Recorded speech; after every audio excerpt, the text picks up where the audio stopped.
He was so powerful and authentic in his work that the government feared him. Dr. Buzzard, whose real name was Stephanie or Stepney Robinson, was born around 1885. His birthplace is the legendary St. Helena Island off the coast of South Carolina. It's believed that this is one of the first places in the South where enslaved Africans became completely free after plantation owners fled at the start of the Civil War. It's here where they preserved their low-country land and their West and Central African roots. This community became known as the Gullah Geechee.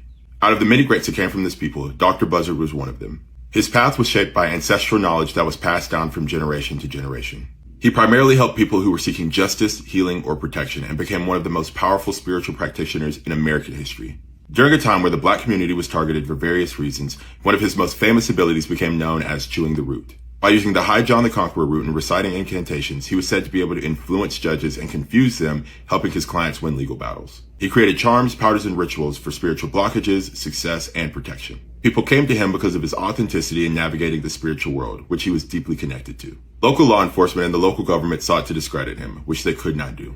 And his influence began to spread further than South Carolina. So much so that he and his work were included in Zora Neale Hurston's research on African American spiritual traditions. His influence appears in many famous works like Midnight in the Garden of Good and Evil. And since his passing in 1947, other spiritual practitioners have taken on the moniker of Dr. Buzzard in his honor. Even though he's not as widely recognized as other powerful practitioners like Marie Laveau, his legend remains strong and his story is one that we should all know.